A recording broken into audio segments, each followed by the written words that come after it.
And welcome in one and all to the Sports and the World podcast.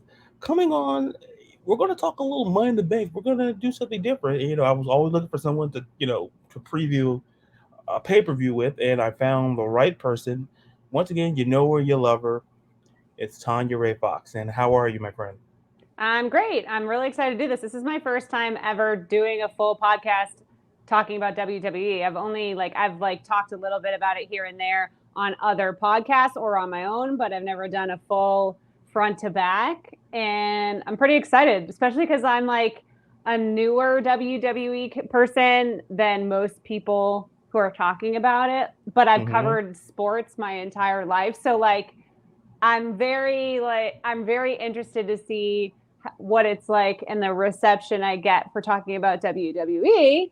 I'm just really pumped. Like it's something I've been super into the last few years, and I finally feel ready to knowledgeably speak on it. So yeah.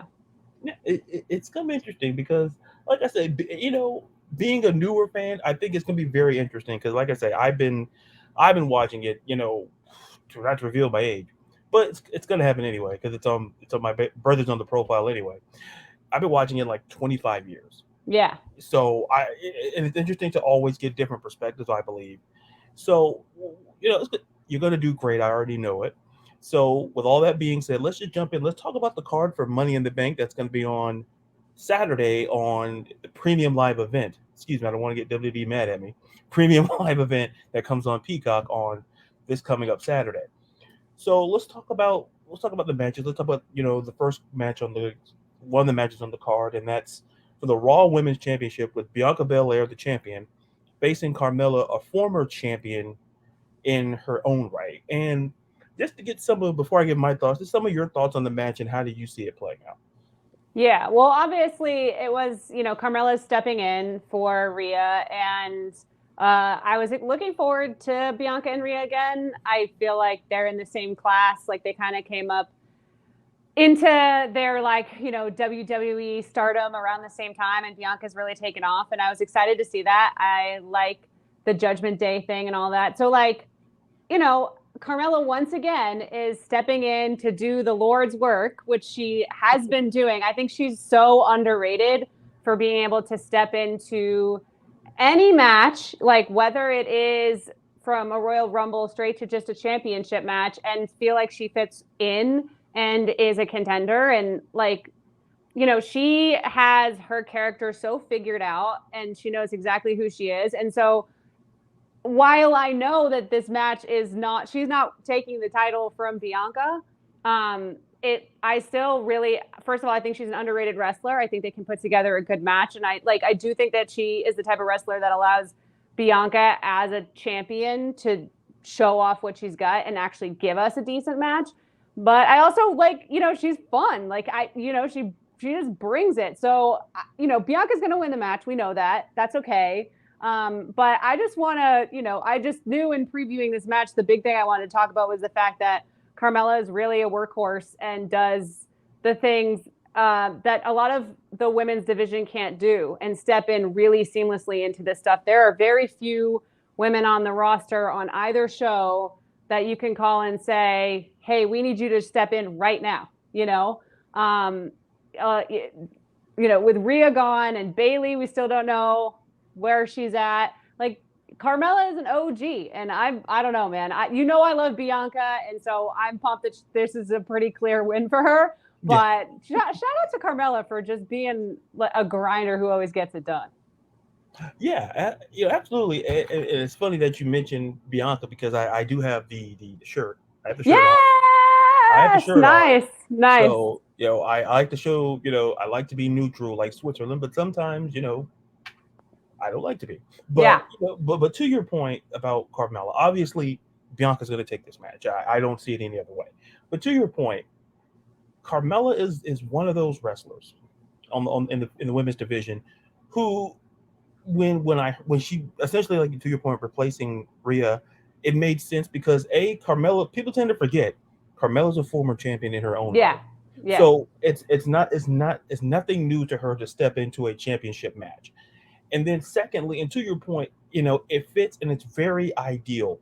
Carmella's comfortable with who she is, and she's comfortable in this role. And I'm not going to go on a big tangent on it, but I think when we talk about guys like, like Sami Zayn, who we'll talk about later, he's, just can step into any role and just be that person, whatever they're asked to do. They're kind of like that utility player. It kind of steps in and just whatever situation, it's going to work. And I like I said, I see Bianca winning this, but I expect a good match because Carmella is a very good worker.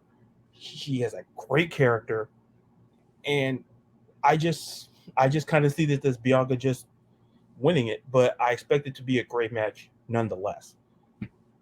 So transitioning from one women's championship match to another, on the SmackDown Women's Championship side, we have Ronda Rousey, the champion, facing Natalya. And what I will say, and then I'll get your thoughts, is that I wrote a piece about Natalya some time ago, and what I said about Natalya is she's kind of the workhorse in her own right, but she's done a lot for this division in her time there. She's helped literally anybody on that women's roster in that division that you see, they look to Natalya. She's kind of the figurehead of that division. And in all the respect, and once again, in a similar situation with Carmella, Natalya was the right person for this particular, to kind of, she's familiar with Rousey, they kind of know each other. So it's not out of the realm of possibility. It's gonna be a very submission, a kind of very mat-based type of match, because they're both very good on the mat, especially when Natalya and her uncle, probably one of the greatest submission wrestlers of all time. So I expect a great match. I expect Rousey to retain, and so despite Rousey retaining, I expect Natalya kind of the same way with Carmella, to put on a good match, to kind of make Rousey look good. Because I think that's I don't want to say that's kind of the goal of this match, but is to make Rousey look formidable. Because there have been doubts in people's minds, and and sometimes people speak of those doubts. But I think to have a good match here, if you need someone to have a good match with, if you're Rousey, Natalya's the right person, seasoned veteran. So I expect Rousey to retain, but I'm curious to get your thoughts on this match and how you feel it's going to go. Yeah, well, I am one of the doubters of Ronda. I don't see what she brings to the WWE at all, besides the prestige of who she is outside of the WWE, which I respect a lot, and what she did for women in UFC, and in mixed martial arts, and just the athlete that she is. Like, she's amazing. There's no two ways around it. But what she does in the WWE does nothing for me. She gave probably the best promo I've heard her give on SmackDown, or the last week, I think it was, right? It was last week's SmackDown. When Natalya dressed up like her and whatever. Like, I thought it was like the first time I saw her like get in the mud in like a believable way, but that was so much because of Natalya. Again, like, Natalya deserves all the respect in the world. Like you said, she's number one, like, trained most of the women that have come up at this point, or in some way, shape, or form. She's a legacy person who's earned her place in that match. And you're right, there is because they're both submission specialists in a lot of ways. Obviously, Ronda from MMA, and that's what Natalya has always done, and they're like sort of bloodline of that family. But I gotta be honest, I think, because I'm so skeptical of them letting titles change hands, even at these pay-per-views these days, I'm not super positive that Ronda is going to lose this match, but she does not strike me as someone who's like sticking around long term. There's a lot of rumors that she's like doesn't necessarily like have plans for a long-term stint. It does often feel like she doesn't want to be there, that she's disinterested. She hasn't done anything new in her wrestling since coming back. She's already had to, you said Natalya is somebody who can make her look good. Everybody she wrestles with is trying to do that for her. And so I don't like that, has to get old. And so I gotta, there's a little tiny bit, and maybe it's wishful thinking, there's a little tiny bit of my brain that says the women's division is struggling. Charlotte's gone right now. Sasha Banks is gone. and how do we like revive this situation? Maybe if you have Natalya win that match, beat the greatest submission wrestler that the women have ever seen, and hand the Money in the Bank ladder match winner somebody to maybe grab that title from right away. Because I don't think Natalya is somebody who's like going to have a big, long title run, but it could be a perfect person. Like, yeah, take it from Ronda, whatever. But like, I think it'd be really cool for Ronda to just, for Natalya to have that moment, because she is somebody that everybody respects, who could believably beat Ronda, who's believably like in her head, right? And then you give the ladder match winner somebody on a platter, and we have a new champion until I guess Charlotte or whoever comes along. That's like a little dream scenario that I have booked in my head. So we'll see what happens. Yeah, and you hit on something that it's very true. As some, when it comes to Ronda, I don't think she's in it for the long haul. I don't believe it because, like, to your point, I'm not saying Ronda Rousey's terrible. Like, people have to understand, like, it's just that when you look at Ronda Rousey, it's kind of like she has the belt because, and I always ask this, is that at this point, especially on the SmackDown side, where that division kind of needs help. It's not like the Raw side where it feels it's stacked. It's kind of why I feel more confident about Bianca than I do Rousey. And I've always said that Rousey may not make it to WrestleMania as the champion, and I double down on that. And I'll get to that when we talk about the women's Money in the Bank. But to your point, it would be a situation where if Natalya did win, it would be the worst thing in the world because, like, to your point, it's believable. And they're kind of similar in so many ways, but obviously Rousey gets more of the attention. But I just kind of feel that they're in a position when you don't have a Charlotte, and maybe Bayley's lurking. She may even show up at Money in the Bank, or maybe at SummerSlam. So you need, I guess, to have Rousey to have the belt, and this is why I say the winner of the women's Money in the Bank comes into play big time. Because I just don't see Rousey the type of person who can hold on to that belt until WrestleMania. Now with Bianca, I can see it. Like, I got that mapped out all in my head. But when it comes to Rousey, she's gonna win because you don't want to take a belt. Because to your point, especially at a pay-per-view like Money in the Bank, title changes, they happen, but not at a very, very frequent rate. So I give Rousey the win only because I think WWE still, because they know she's not going to be there long term. I just think they're doing it because they have a plan moving forward to take the belt off of her. Yeah, I kind of believe in that. And even though ideally I can think Natalya can beat Ronda Rousey, like I don't think there's no debate about that. I just think that at this particular pay-per-view, I think have her retain and then figure out something for SummerSlam. And SummerSlam, whoever she faces at SummerSlam, that's going to be, to me, the $1 million question. No, you're right. I mean, they're going to want Ronda's name at SummerSlam. I mean, that's just a fact. Like, you see how the crowd reacts when Ronda comes out still. Like, whether I like it or not, and I don't like it. She doesn't do anything for me personally. Like, they're going to want her at SummerSlam, and that's understandable. However it works out, the likelihood is that she's going to retain it is what it is. For anybody who's watching who wants to help dream up a scenario that could happen that doesn't include Ronda winning, there's just a little hope there that maybe they screw around with the Natalya stuff and create something interesting. Obviously, WWE's got a lot going on right now, so I don't know how creative they're trying to get with this stuff, but just something to hope for at least while you're watching the match.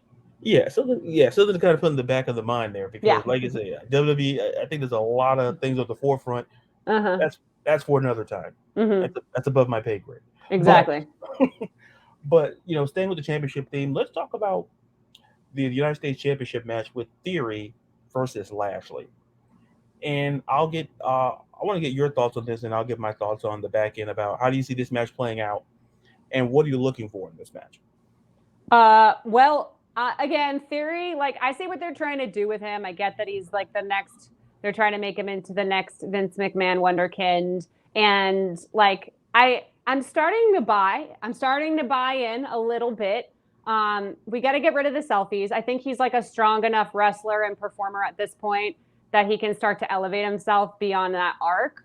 I know he doesn't have that figured out quite yet, his full personality quite yet, but we can, like, I'm perfectly fine to be patient and watch it evolve because I do think he's a really good wrestler. This to me is like the most no-brainer of all time. I don't care I don't care about titles changing hands. I don't care about trying to build up a young kid. I don't care about it at all. Bobby Lashley right now is peak. Like he's peak. He like the way he looks, the way he's owning his persona, the way that entrance, like they've got it down to a science. Like he is on the perfect trajectory to grab this title. And I think that like it would be a massive missed opportunity to not give Bobby Lashley this title right now, because again, this is what I do as a new school fan, right? I'm already fantasy booking what's going to happen next, which is that I think Bobby Lashley needs to be on a collision course at some point with Roman Reigns. And if Roman's got 2 titles and isn't going to lose, why can't he get a third? Why can't he have all the titles? They have done with Roman stuff they've never done before. Now, I have not been a huge fan of WWE my whole life, but I have understood the landscape of WWE. I've always paid attention. I've always known who the stars were, and I pay attention to the history. I've watched documentaries. I understand that what they're doing with Roman right now is not something that's happened before. Like the length at which he's got both titles, he's nowhere to be found. He's not even in a pay-per-view. Like this is insane. So like I want to see that title be on the line at some point with Bobby and Roman. And I feel like this is a good way to start. Like I genuinely believe Theory has so much more to do. And because of where Bobby is right now, because he's sort of made his rounds over the last year, he's held the title, he's in that space, and they are clearly not willing to give up on keeping him in events on pay-per-views. Give him something to work with then, because I don't think you should waste somebody who's doing the best work of their career right now when they're up, when you're talking about a kid you're trying to bring up who has, I think, enough going for him that like the titles are down the line. Like he just doesn't need it right now. He's so young. He's got his title. Great. Let the guy who's in his prime, who's doing his best work, who's at the top of his game, in my opinion, take the title, and then let's see where we can go with that from here, because Roman's not in this pay-per-view. He obviously is out of the picture, but down the line, whenever it may be, whether it's I don't know what they're going to do with him at SummerSlam, but like this is another like formidable guy. And I don't know what more they can do except for have him come for all the titles. So give Bobby Lashley that title, because there's no way I'm buying him fighting Theory for it. That's my thought. And you do raise a very good point, because this match is very conflicting for 2 reasons. Number one, I like Bobby Lashley. Bobby Lashley is one of those guys. When he came back, I was super excited because I remembered his first run in the company was pretty good, and then he went off, did his own thing, and then he came back. And then, boom, next thing you know, he's champion. Then he was United States champion. Then he became, heavyweight champion. Where the confliction comes in, which leads into my second point, is if he was facing literally anybody else but Theory. In Theory, to me, that's a future world champion. Like there's no doubt about that. The problem is that, do you take the belt? Like, to your point, like I think Lashley now is just primo good stuff. It's very good. And then you run into this kind of collision course with Theory, who's kind of on the way up. Not saying Lashley's on the way out, But you kind of run into this collision course where does taking the belt off of Theory hurt Theory? Absolutely not. It does not. Given that down the road, the way they're building him, he may not need a championship to solidify his character at the moment. Yeah, I mean, right But now it's not doing anything for him. I mean, he's still the same guy. You know, it's not, to me, it's been like he's got this title and I kind of forget that he has it, you know? yeah, and you're right. And it's like they had him, he fought Ali, and he's kind of, and I'm like, does Theory need the belt now? I understand why they gave him the belt. I understand because you want to put something on to kind of solidify him as a champion of any kind. To me, a part of me says Lashley could win this match, but another part of me says, and that's the part I'm going to lean toward, it says that somehow, some way, Theory retains, simply because of this reason. I do believe that Theory at SummerSlam, it's kind of this, I kind of feel Theory as champion at SummerSlam, there could be a chance that they could be trying to build something to have him face someone like they did at WrestleMania. They put him in a match like with Pat McAfee, who absolutely nailed it. You want Theory in a match. My concept is, what if he faces someone like a John Cena and he has the belt? Now, could he face John But why Cena? would, I mean, it's like. Well, here's the thing. This is where the confliction comes in. Yeah. Because me personally, Cena has won the U.S. Championship a bajillion times. Yeah. He doesn't need it. So my logic is that they do one or two things. Because it's a WWE logic. Oh, yeah. I'm with you. It's not ours. It's theirs. I get you. Yeah. So if they'll keep the belt on Theory, maybe push something towards someone like a Cena. But I kind of also feel that if you have Lashley win the belt, I'm okay with that. Because of the fact that it's not the end of the world for Theory. Because Theory's trajectory is just to the moon. Yeah, so, I mean, to me, Bobby Lashley feels almost too, in some ways, because of where he's been at and what I think he's doing his best work, is almost too good for this match in a lot of ways.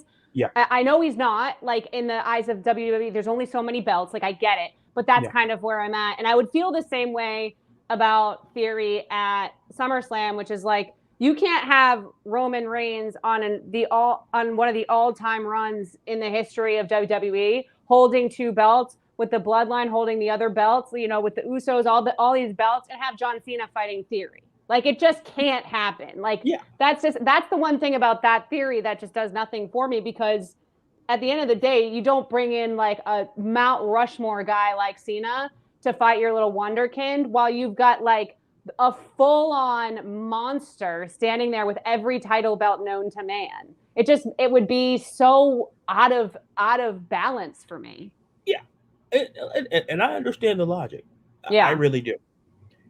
To me, I think the goal what Vince McMahon is trying to do with Theory, to your point, he's the next wonderkid. Yeah. I think he wants to put Theory, because like look at WrestleMania. He had him fight Pat McAfee, which like Pat McAfee can fight. He's in a he was good. It was a great match. Yeah. Nothing to take away from that. In the mind of Vince, how do we take Austin Theory?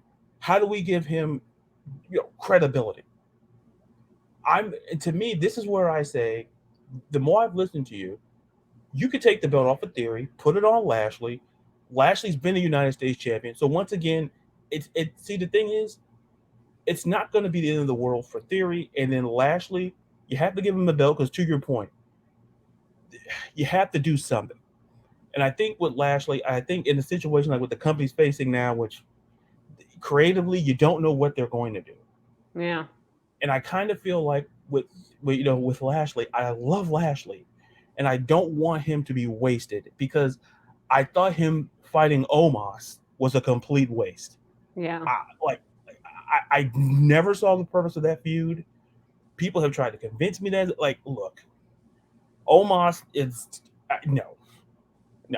I mean, it was, it gave Bobby a chance to do some impressive physical stuff. Just remind us that he's like a monster. And I think there's some value in that. Omos is one of those dudes where like, I think everybody who fights Omos, it's going to feel weird. These like the giants in WWE are really hard to like make into superstars these days because like people are such good, real, actual wrestlers.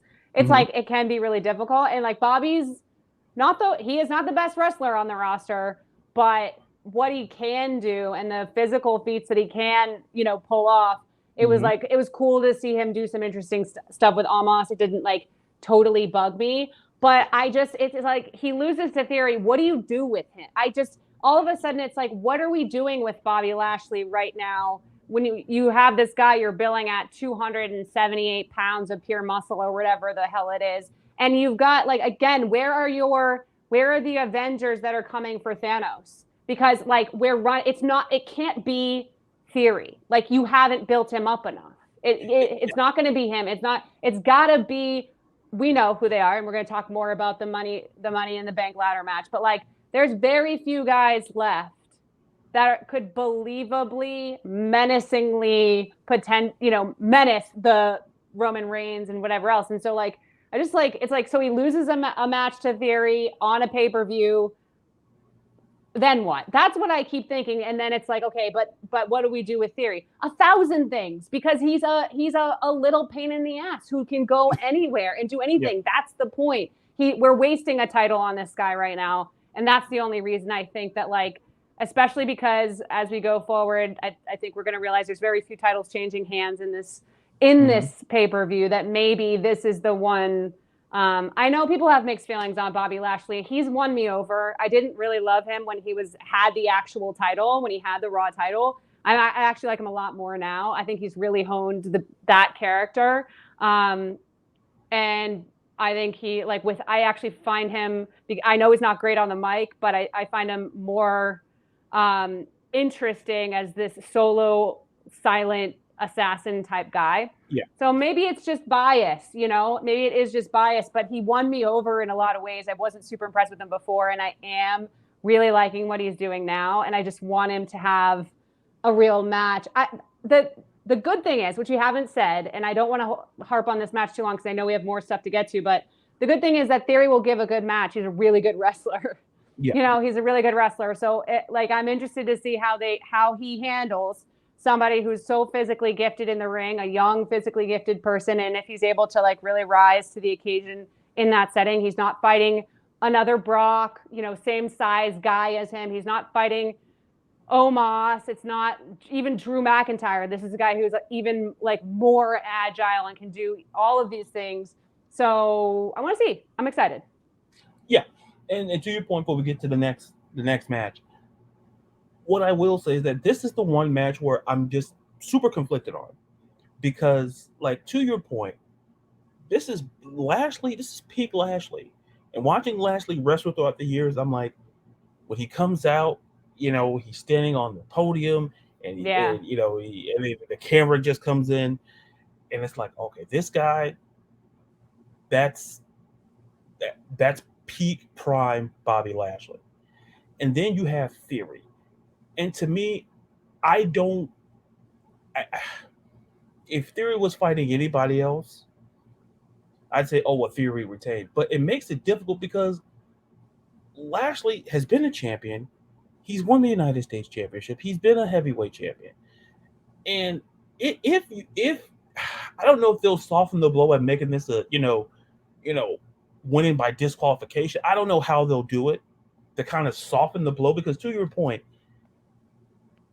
Theory doesn't necessarily need the belt, but in the eyes of Vince McMahon, in the eyes of those running, whatever's going on now, like, okay, we have to have a belt on him just to say we have a belt on him. And sometimes we can have wasted reigns as championships, which we've seen the last decade and a half in this company, where great wrestlers, they don't have to be champion right now. They could do the same thing they're doing, sans the belt. Yeah. But hopefully, we'll see how the match plays out there. Now, let's talk about the Undisputed Tag Team Championship match. We got the Street Profits we got the Usos, we got the Bloodline, and I'm super curious to hear your thoughts. Because once again, I'll just say this: the Usos ain't losing this match. So, like, I like the Street Profits. I really do. I like Montez Ford. I like everything about that team. But you're not losing to the Usos and winning the bank. Like Yeah. I don't want to be the Grinch, but I'll save that. And I'm curious to get your thoughts on this match and just how you see it playing out. Yeah, I agree. Like, there's been moments over the last few weeks where they've been building this up, and obviously with Montez beating Jay and all these little things where they're trying to get us to believe that the Street Profits could win this match. Realistically, what the Usos are doing for the Street Profits right now by engaging in this like feud is great, because we see jacked up Montez. He's put on like 30 pounds of muscle. It's insane. He's wrestling just as well as he was before. I do feel like it's a good way to showcase the Street Profits, get them back in our minds. They're killing it. Like, I love what they're doing. But yeah, there's no way that a month before SummerSlam they're losing the titles. And that's the problem with all these pay-per-views. And like, we are able to book them out. Like, it's too much because we know, like, we just know. And that's part of the reason why I hold out hope that Lashley beats Theory, just so there's a title change, something interesting happens to sort of create some momentum and some ripples and waves heading into SummerSlam, because the Usos aren't losing the title belt a month before SummerSlam unless they have something written up their sleeves that we like, the kind of writing, the kind of interesting storylines that we haven't seen in a long time. That's just not happening. Like, I feel like they're going to walk into that pay-per-view next month with all four of the titles. It's an unprecedented thing. Like, I think that's what we're going to see.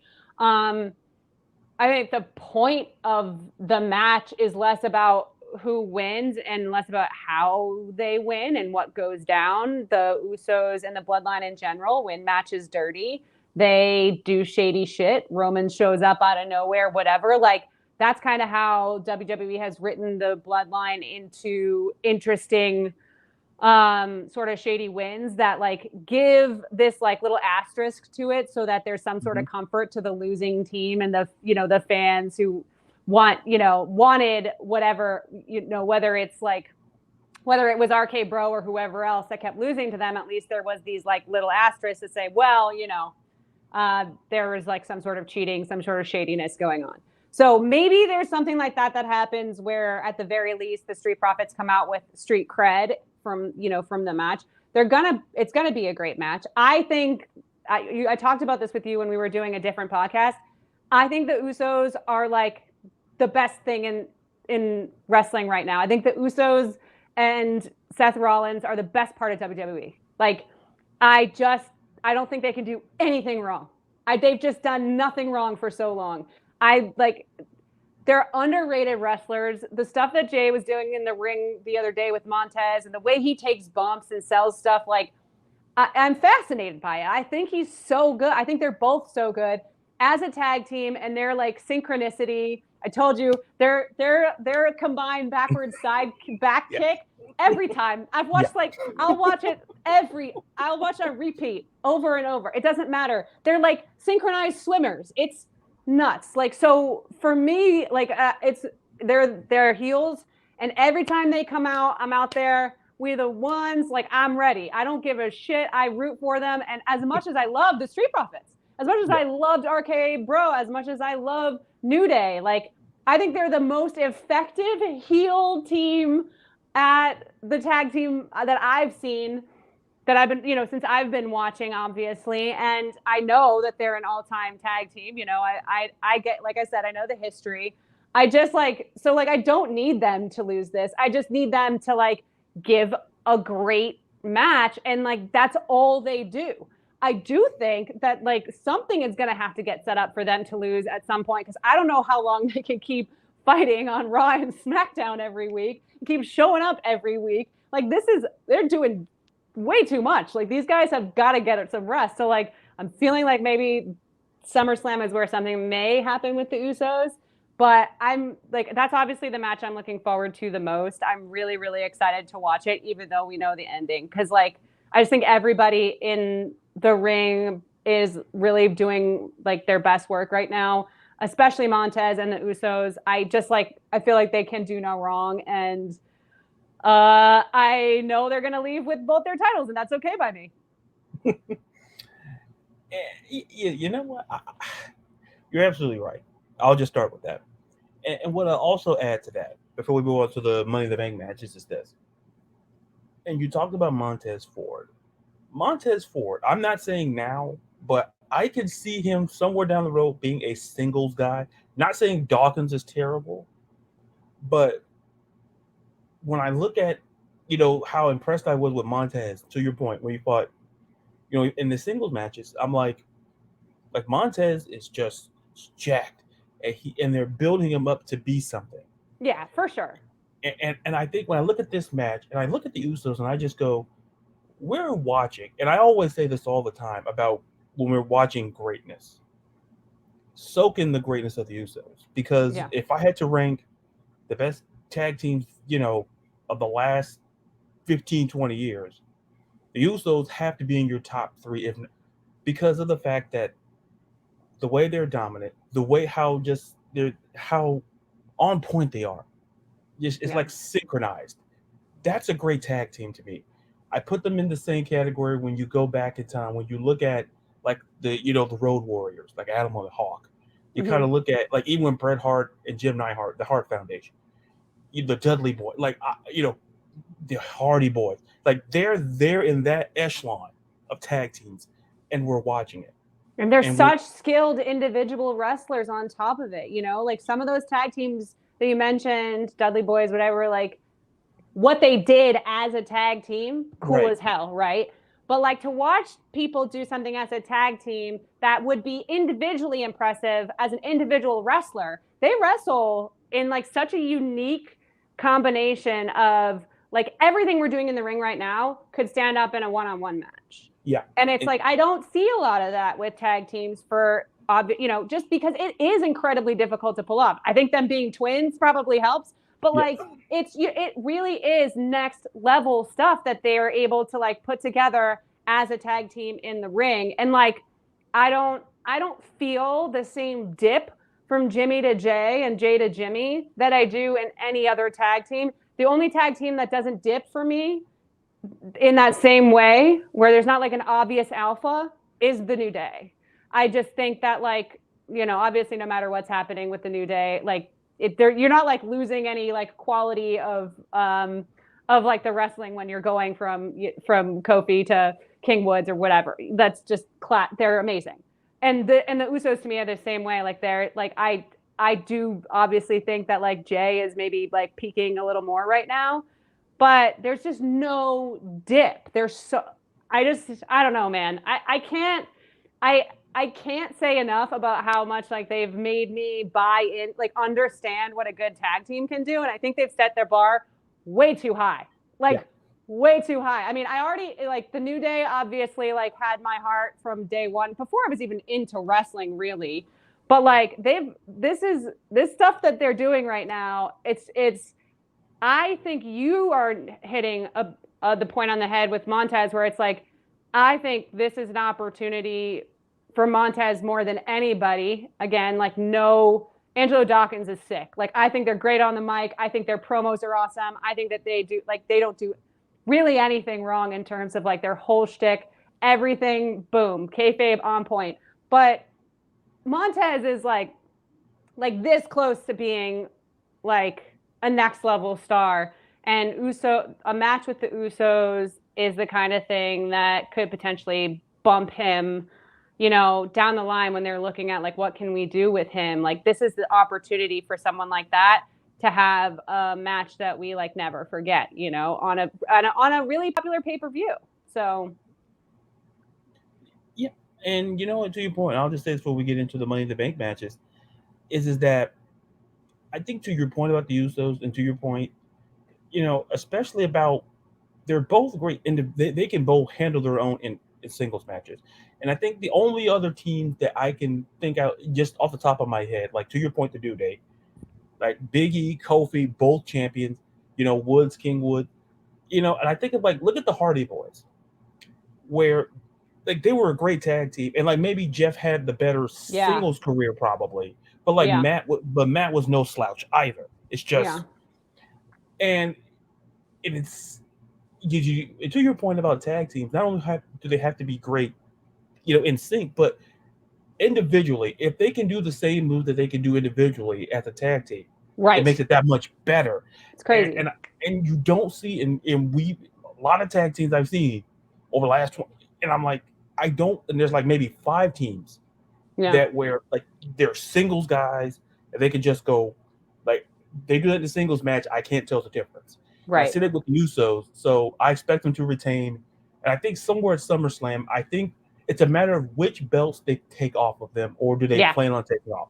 I think we have to get in that conversation because it's like they're essentially playing a double header every week, and in the traveling. So I think at some point it just wears and tears on the body at some point. Yeah. So speaking of wear and tear, let's get to these Money in the Bank matches. Let's start with the women's Money in the Bank. We have Lacey Evans, we got Raquel Rodriguez, we got Liv Morgan, Alexa Bliss, Asuka, Shotzi, and Becky Lynch. It's it's a very interesting Money in the Bank match for me. But like I'm curious to get your thoughts. Who do you see winning, or who do you have as favorites going to this match, and how do you kind of see it playing out?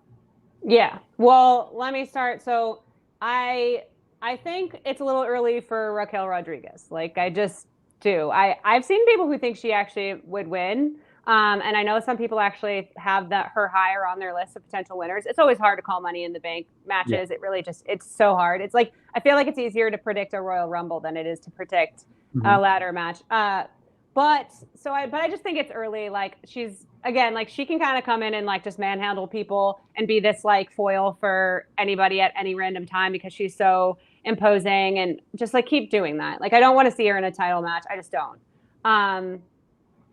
I as far as Becky goes, it's always weird to see someone like Becky in this group of women and like not have them be the favorite to win it.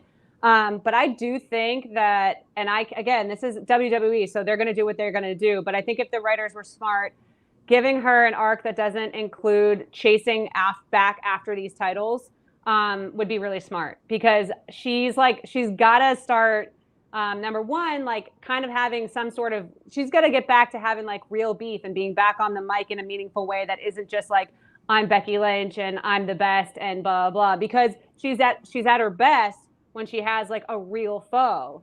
And neither of the people holding a belt make like a ton of sense to like see her fight again right now. I just think that there's better ways to use her and she's easy to write for. She cuts good promos. Like, let's do something interesting.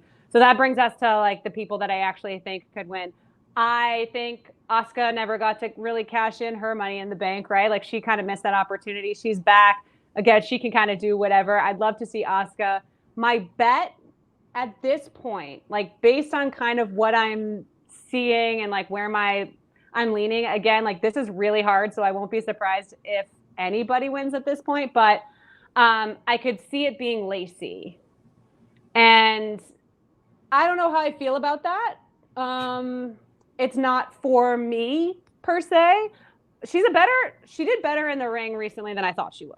And I do think that there's like a way to make her character better, but they like invested a ton into this return and all these promos she cut and over again. And like the Alexa and Liv stuff, like I feel like they can make that a thing on its own. I actually really like, I need Liv to do something like, cause she's bad. She's bad on the mic. Her promos suck. She does nothing in front of a microphone that does anything for me. And I love her in the ring. And I think she's really cool and has like a lot of things that could be going on that are really good for her. But I swear to God, I'd rather hear Rhonda cut flat promos for a half an hour than listen to Liv for 5 seconds. It's bad. It's so bad. It's just so forced and fake and like has none of the charisma or charm of what Alexa and Carmella do, like similar sort of shit talky blonde ladies.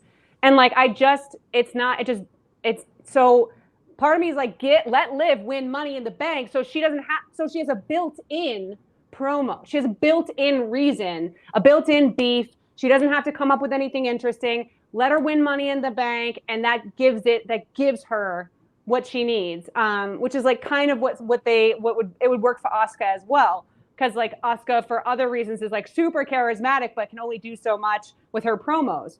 Mm-hmm. Those are the people I would like to see win for two different reasons, are Asuka and Liv. Who I think is going to win is Lacey, because they just seem to be investing a lot in like bringing her up out of nowhere, and that always makes me nervous. Yeah, look. All I gotta say about Lacey, and let me be clear. Every time I say to people like, "Oh, he's gonna say something," yeah, let me be clear. Let me be super clear. I think what they're doing with Lacey is fine, but the only problems, like I really like the picks. Like first and foremost, I like the pick. It's just with her character. I don't know if I'm supposed to be rooting for her or am I supposed to be booing her? Because initially, from all the things that I've seen, she was supposed to be the heel. And then all of a sudden she comes out and I see cheering. And so I'm watching at home. I'm sitting in my bed and I'm like, yeah. I walk out of the room. I walk out of my room, go outside and I go, maybe I'm missing something. Yeah. And to your point about Raquel is interesting. I do believe, and it goes back to what I talked about with Ronda Rousey, because I do believe of the two women's champions, Ronda is super, super susceptible. Yeah, for sure. I just don't. I can see a situation which makes these difficult because, like I said, with Bianca, she's holding on to that thing till WrestleMania. Yeah. Ronda, I don't know. So this is what makes this Money in the Bank match interesting. To me, I kind of see it going three paths, and I'll be quick on the paths. Like I can see the Raquel path because of the fact that they're trying to, I don't want to say rebuild SmackDown, but they need because they know Ronda is not long term, as I alluded to earlier. They know she's not long term. Raquel Rodriguez is long term. So maybe despite her being green in the ring, despite all of these things, they'll give her the briefcase. Maybe to kind of build her up to be a champion. Maybe this time next year. Or something of that nature. That's path one. Path two is someone you mentioned is Liv. Liv, I feel like they really, really tried to push Liv. Sometime they really tried. Because after, with the Riot Squad, with all that broke apart, they tried to make her, and they tried to build her. Because I felt that she was going to win the Royal Rumble. That's how much I respect Liv. But to your point, the problem is, and this is a problem with a lot of people, male or female. Let's be clear, male or female, it's the mic. It's the microphone. You don't have to be like The Rock. You don't have to be like The Miz. You don't have to be that all-time great on the microphone. But you have to, if you want to be a champion, you have to be somewhat good on the microphone. And when I hear Liv sometimes, I go, it's not bad. It's bad. Well, LaDarius, it's bad. I'm trying to be positive. Okay. She has been at this for a minute. She is not green. It is bad. Like, it bums me out, man, but we got to call a spade a spade. She's one of the worst promos in WWE. It is nails on a chalkboard. It just is. Yeah, I was trying to be very, kind, sincere, but we'll go with what you said, and we'll just put that in, put that in post production. We'll just put what she said in my place. It all works out. So that's like kind of a problem. I'm like with her on the mic. I kind of have that problem. Yeah. Now, to me, this is the Becky path, and I will forever defend. Like Becky Lynch grew on me because when we talked about the Four Horsemen, Yeah. to me, you can't touch Sasha and Bailey. To me, that's just Yeah. like, especially what they did during the pandemic. They literally carried Smack. So I don't want to get into that because Yeah. it'll be a soliloquy and then to be or not to be type thing. But to me, with Becky Lynch, the storytelling with Becky Lynch is great because people thought that when she lost to Dana Brooke on Raw for the 24/7 belt, oh, why do you have her losing to Dana Brooke? I tell people this: storytelling. It's kind of like she has to start from the bottom. It's like they have to build, they have to make Becky rise like the ashes of the phoenix. Because to me, she doesn't need a belt. And no matter what the champion is, you don't need to be you don't need to have a title to be credible, to be great. We've seen that over the years in wrestling. Yeah, we've seen it with her husband right now. I mean, he's Exactly. been carrying shows honestly on his back. He carried a pay-per-view and he hasn't Right. been in the title contention really consistently for most of the time I've been watching. So, Right. yeah. And that's and I have a theory about him when we get to there. Yeah. But like what I'll say about the women, what I'll say before we move on to the men's is that if you had to ask me between Liv, Becky, and Raquel, to your point, Raquel is tempting, and it's kind of like when people say, "Oh, bet on Raquel." I'm like, I don't know. I'm not. I'm there, but I'm not 100% there yet. I'm maybe about 50% there with Raquel. To me, they would have Liv and Becky because when I look at Liv, they have to do something because in a way, because I think it's not that WWE didn't try to push Liv. I think Liv is great in the ring, and the microphone has been a detriment. And I think to many superstars, and to why they haven't been pushed to the levels they've been pushed to.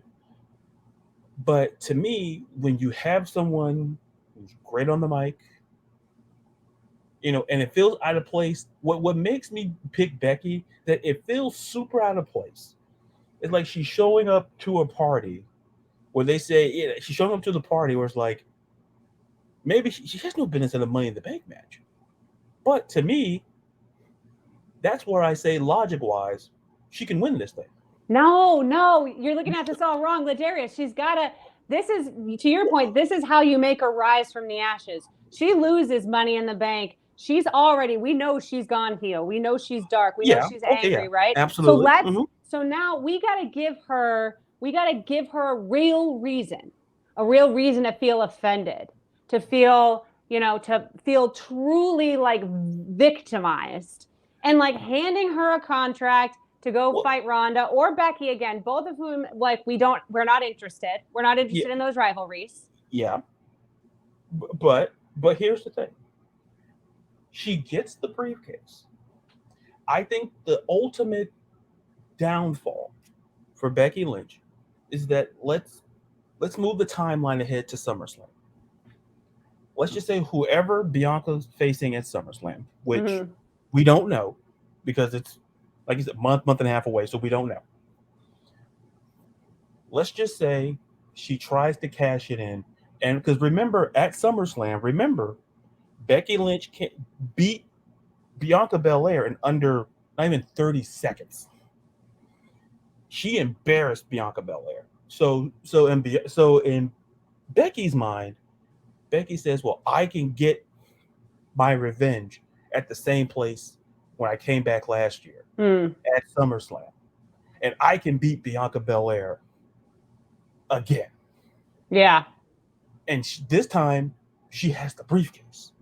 So it won't feel out of place. Right. Where her coming in and interfering in a match. She can go in, once again, after whomever Bianca beat. But then she's just going to lose to Bianca because they're not taking the title from her again at SummerSlam. Exactly. But see, here's so this is where I say with the women, you can go, especially in the different directions. Yeah. I feel that if you go the SmackDown route, if you go with Lacey Evans, which I know. Like I don't like it. I don't like it, but I'm just saying. listen, story's great.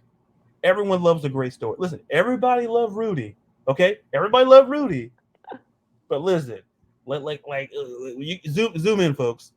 We know Rudy. Listen, listen. To me, Lacey could be Rudy, but listen, do everybody remember? Like Rudy went up there, what, a couple of plays? Like it was a great story. Like Lacey's a great story, and they repackaged her better than what that Southern Belle. They repackaged her. Yeah. They kind of got into the roots. But to me, with this women's, it's interesting this year. It's interesting every year. But what makes it interesting now is that Ronda Rousey is super susceptible. So that's why it's like it doesn't make. That's what I'm saying. I think you got to get Becky out of your head. Well, because, if you're coming for Ronda's title, it ain't gonna be Becky. Yeah, I get that. Right? I get that. I have many paths in my head. So I just think that you like Becky more than you want to admit. I think you're pro Becky more than you want to admit. I'll put it this way. Becky grew on me because listen, I at some point, and I don't want Charlotte fans to hear this, so you guys can leave the chat. I'm a Charlotte fan, so I already know you're going to offend me. I kind of like Charlotte over Becky. At one point, I did, and then all of a sudden, I started seeing Becky. And it's just like they put the man persona on her, and she's just going around. I'm like, oh, okay, all right. And what I'll say about Charlotte is this: I'm not knocking Charlotte because, listen, she's the most decorated champion in the company for the women. But to me, when she comes back, I already know what's going to happen. It's kind of like Romeo and Juliet, even if you haven't read Romeo and Juliet.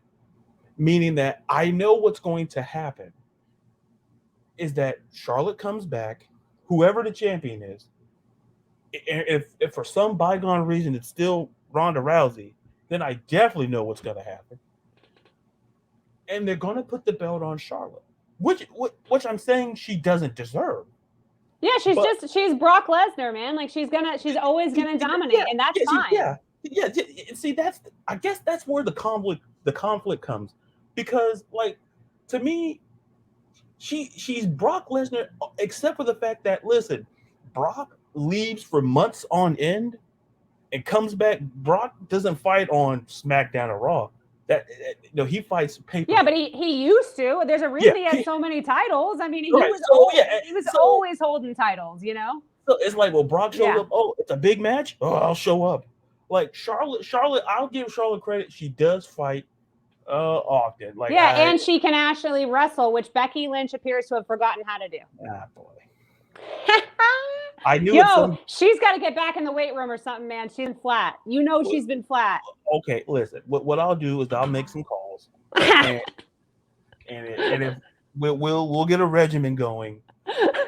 We got to get her back in the weight room, man. Listen, Becky, this is not me talking. It's other people talking. Me, you're great. LaDarius thinks you're a star. You're fine. You're a star. Yeah, I'll come in with like the Hollywood shades on. Yeah, and you got it. Listen, you're a star. Yeah, but if we can just get you, listen, just like 10 pounds of muscle. Let's just do it. Come on. Look, I'm not trying to be that guy, but I had to be the messenger because I drew the shortest straw here. So yeah, so I think so. We both kind of see the Money in the Bank matches going kind of different ways there. Yeah, definitely. All because and the sad part of it is we didn't even mention Shotzi. Like. I'm looking. I'm like, we literally talked about Lacey, Raquel, Liv, Asuka. Even Alexa. We didn't talk about. I'm like, I mentioned Alexa. I like. Alexa you did. Okay, yeah. I did. Yeah, I like Alexa. I could have sworn you said Alexa and Liv. I could have. Yeah. Because I think they could do something together. I think Alexa can do anything. I think she's really good. She's a former champion. Like she's pretty legit. So I feel like I don't need to put respect on Alexa's name. I think she's earned it without me saying it. And if Shotzi disappeared tomorrow, I wouldn't have noticed. So whatever, man. Except I wouldn't hear shrieking all over the.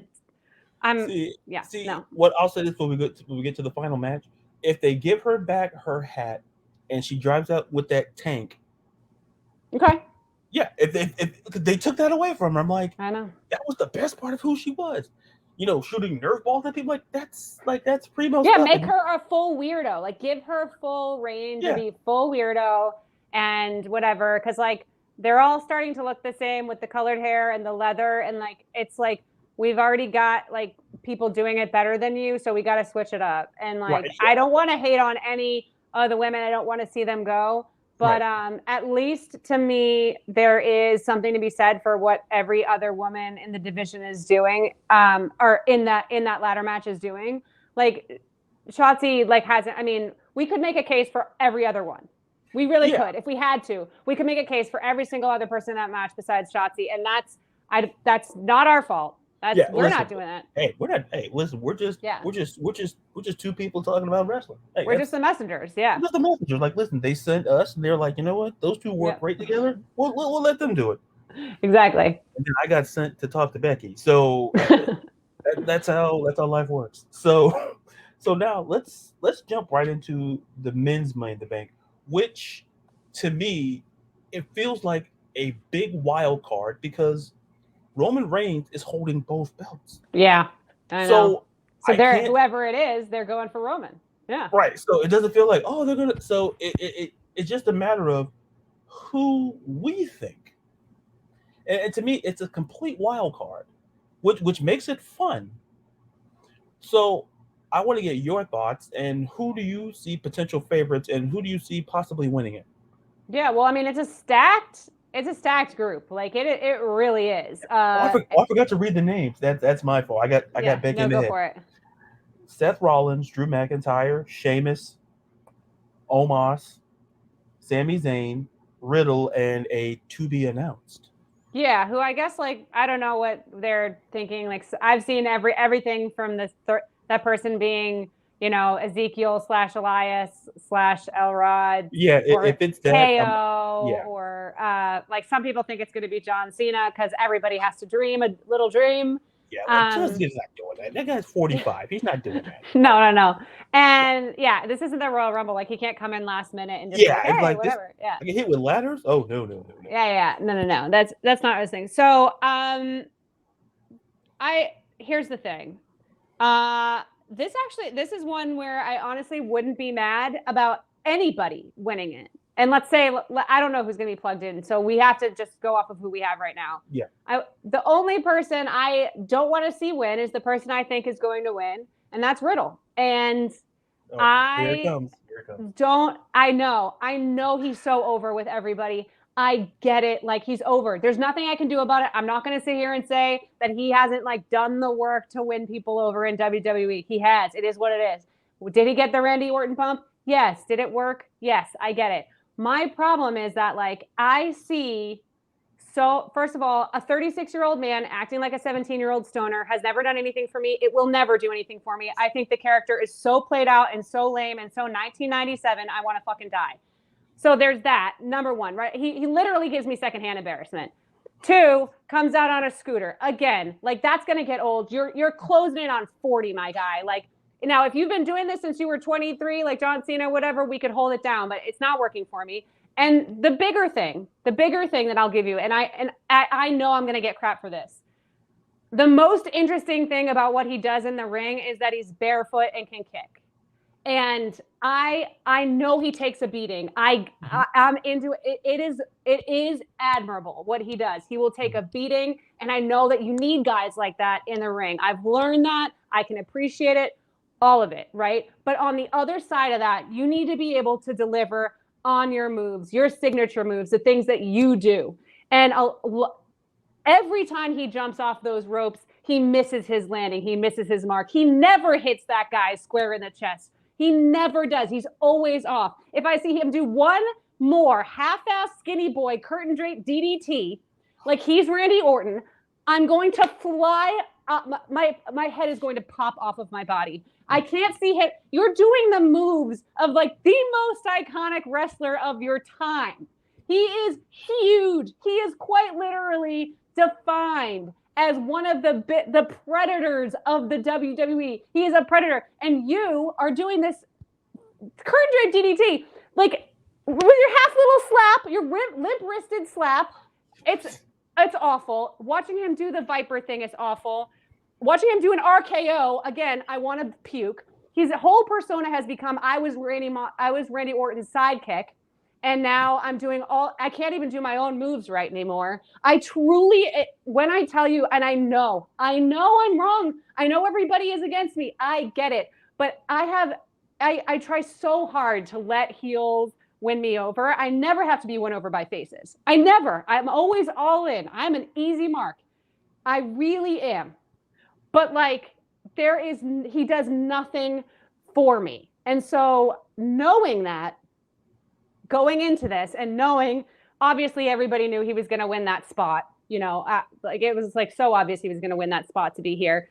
So like, he's, to me, because of them having really nothing else to do with him after Randy Orton's like injury and the success of RK Bro, they're not going to want to let that go. They're not going to want to let go of this momentum that he has going into this match.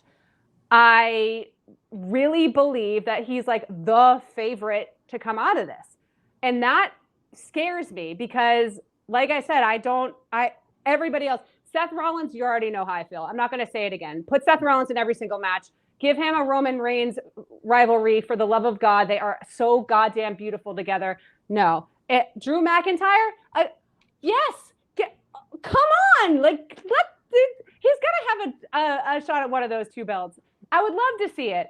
Omos, giant man. Like, we're going to try to make the Giants work again. If you're going to make anyone go in there and pick Roman Reigns up and throw him overhead into the crowd or something, great. Is that my pick? No, but like, okay, fine. I could accept it. Someone on another podcast, I have to tell you this, they were sort of prognosticating that Sheamus, if he won, would go after the, I think it's whatever belt he hasn't won. Is it the United States Championship?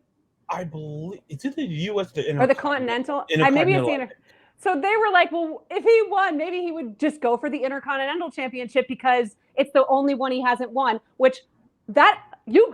For the love of every god that every religion believes in, that cannot happen. That is psychotic behavior. You cannot have a guy holding multiple titles like Thanos over there with all the rings, and then have Sheamus be like, "I'd like to go for the continent." Oh God, no. So there's that. Sami Zayn can do no wrong. Give him whatever. Give him everything he wants in life. Let him go after Roman after being in the bloodline. Great, love it. That's fine. And then we know where I stand with Riddle. That's my layout of the land. Essentially, I'm good with anything but the person who I think is going to win. Yep, I think I got all of it. I think I got all, and then some. Yeah. I mean, the more I sit back and reflect before I give my picks, the more I reflect about what you said about Riddle. I knew he was pushing 40. And I didn't want to be the one to say, like, you can do what you want to do. But I think at some point, I'm not saying, like, am I saying gimmick change? I don't know. But the thing is, when it kind of feels like his moveset is essentially Randy Orton's moveset. And people will say, well, Kevin Owens does the stunner. But you don't see Kevin Owens doing the Luthez press like Austin did. You don't see him stealing Austin's moveset. No, also Kevin Owens is a really, really well-respected wrestler. Like, Riddle's not the wrestler that Kevin Owens is. He's just not. Right. And because when you were talking about it, and it made me think of that. And my counter argument to that is that, look, when I see Riddle, like, he has no business in the world doing an RKO. None in the world. Because you're telling me that, could you imagine a spot in this match? If Riddle RKO's Omos, I'm done. If he RKO's anyone, and I know it's going to happen, and I lose my mind. Because to me, like, if he does it to Omos, I don't think you can RKO Omos unless it's like from the rooftops. But right, yeah. Maybe from the top of the. But if some way somehow he RKO's Omos, then you know what? I'm going to Vegas. I just show me where. Oh, sir, you want to? No, just take me right to the arena. I already called in advance. I can't tell you who I talked to for legal reasons, but I need to get in that building because somebody has to stop this. Because Riddle's not terrible, but it just kind of feels like when we start seeing like he talks about Randy, and I'm like, okay, we get it. Yeah. You like Randy? Like we get it, man. Yeah. We get it. Like you don't have to drive it in. We get it. But like what you were saying, like that diatribe, listen, I couldn't disagree. I'm like, it's spot on. Like at some point, you're like, that scooter, like you come on a golf cart, that'd be more appropriate. I'd be fine with that.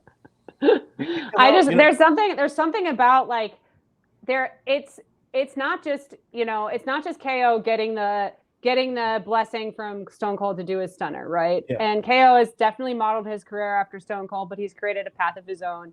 Yeah. And he's one of the most respected wrestlers that does it, right? There's something about not only stealing the moveset of Randy Orton, okay? Yeah. Randy Orton, not just the whole thing, okay? But also when they were RK Bro, okay? When they were doing that and they would do it in the ring together. Mm-hmm. Hey, it's my little brother. I'm letting him do my moves. How cute is this? Adorable, great. But really, the star of that show was Riddle would get his ass kicked for 25 minutes. Randy would come in, curtain drape DDT, snap suplex, RKO, right? Yeah. So it was him doing those moves to win those matches or to lose them in glorious fashion. It was the GOAT of these moves doing that. This guy, Randy Orton, and you're coming in with nothing. None of your shtick has anything to do with him. You're not a similar style wrestler. You're not a similar body type. The only thing you have in common is that you were a tag team. The whole point of a tag team is you're both supposed to do either different things or the exact same thing equally as well. You can't have one or the other. And it's just like, I just have never seen, I personally, and I'm sure you have because you've been watching forever, I've never seen someone do a move that someone else is poorly and then get applauded for it. Yeah. He does them poorly. He's not executing these moves. These are some of our favorite moves of all time. The RKO is one of the greatest finishing moves in the history of wrestling, and he does it poorly, and you all cheer. Yeah. That's the part that I've been watching a while, and it took me, I'm like, what? Are we really celebrating? Like, listen, like, I understand you want to do Randy's moves, but it's like, Undertaker's one of Undertaker's great moves is when he walks across the top rope and he drops. You don't see a lot of guys doing it because you have to get the Undertaker's blessing. But there's a reason why a lot of guys don't do that. Yeah. It's because only one person, when I see that, like obviously he's been, but growing up, I'd always see him do that. And it's like, and he pulled it off. Like if you're going to pull off a move by somebody, arguably one of the top 3 finishers in the history of wrestling, do it right. Like, or better yet, like when Owens does the stunner, I'm like, I'm good with that. But I'm not good with Riddle just taking the script and just doing what he wants to do like that. And they're like, yeah, Riddle, stop. It's such a bummer, man. But do you think? Do you agree with me? Do you think he's gonna win? If he wins, I mean, who do you think? Okay, I'll get to that. Yeah, I have 2 potential winners. Okay. I think they could go the Drew McIntyre route because been a champion. Yeah. And I think that since Drew's on SmackDown, I think I could see Roman in a scenario where he drops one of those belts, similar with Usos. If he drops the SmackDown belt, it would probably be to Drew. And then to me, Seth Rollins. I think, given what Seth Rollins has done, listen, he's used to cashing in on somebody named Roman Reigns before. Yeah. He's done it at WrestleMania. That scene where he just swings that belt at the top, like he's so cashed. Yeah. He's cashed in. And I'm looking like, if one of those 2 guys do it, great. But the only person that I don't want to see win this, and it's like it's two people. It's Riddle. Riddle's one. I don't want to see it, and Omos only because I don't feel that it's the time yet. Yeah. It's kind of like the theory, where it's like there's more stuff to do before we start talking championship belts. Yeah, I agree. It would be a little too just like they haven't built it up enough, and it might end up actually screwing Omos over by having him go into a title match that he like either can't believably win or wins, and then he has a title that he can't defend. So you don't want to see that. I want Seth Rollins to win. I want Seth Rollins to win every match that he's in. Yeah. I wanted Seth Rollins to beat Cody Rhodes, and Cody Rhodes was probably the most over anybody's ever been in the history of a match. So, that's how pro Seth Rollins I am. So I'm with you, and I also am, right there below him. I think Drew McIntyre again is like he's doing what he can do as a wrestler, and again, like he's not getting any younger. Like he's got to get another chance at a title immediately. Like he's really, really still in his prime, but his prime is only going to last so long. Only being able to do those kip ups and the stuff that he can do with his body. Like they've got to take advantage of it right now. Like he's a really epic athlete. One of the greatest athletes ever of a guy that size that's ever been in the WWE, and like to waste it and let him kind of waste away while Roman has these titles would be a real shame. So, like, I hope Seth and Drew somehow come out as the lead contenders to come at those belts, because I think that they're the ones who are the most deserving of it and who have done the most work over the last few years while Roman's had these titles. Yeah. And like, two people before we wrap up, I just, when I look at this field, those two guys stand out to me because, especially Drew, because to your point, and it's kind of similar to what we talked about with Lashley. It's where this is prime. And we don't know how long we're going to get. Like, they can still wrestle for another 3-4 years, but we don't know what we're going to get.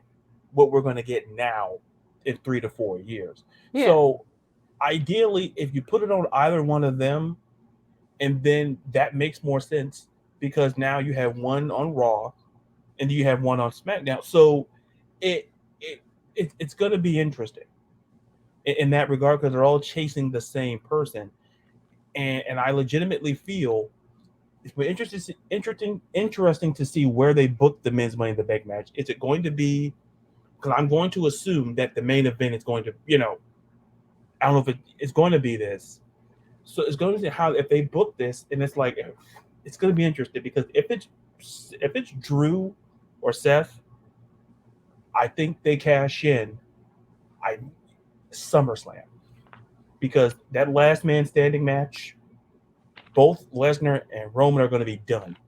Yeah. And whoever wins, it doesn't matter who, whether you hit Seth's music or you hit Drew's music. Yeah. The 85% cash rate, we know it's going to happen. And I think that's a better way to take to ease the blow of taking the belts off than having Roman lose straight up. I completely agree, and I don't think that someone like Riddle deserves to take a belt off of No. Roman Reigns. Dear God, no. So and so that means is that that there's if someone like Riddle wins, it means we have no hope that Roman's losing a title at WrestleMania to anybody. I'm sorry, at SummerSlam to anybody but Brock. And like, you've got to give us something. You've got to give us a little hope that someone like Drew or Seth, like a real foe, a real contender, could take it off of him. Because that's like, you have a reign that long and you're going to lose it to Scooter McGee, 36-year-old stoner boy? No. There's no way that my boy Joe is signing off on that. Absolutely not. Yes. So I hope you are right. I'm terrified of WWE. They've done some horrible things to my psyche in the past. And if Riddle does win this match, check on me. Message me, because I will not be well. Let me write that down. All right.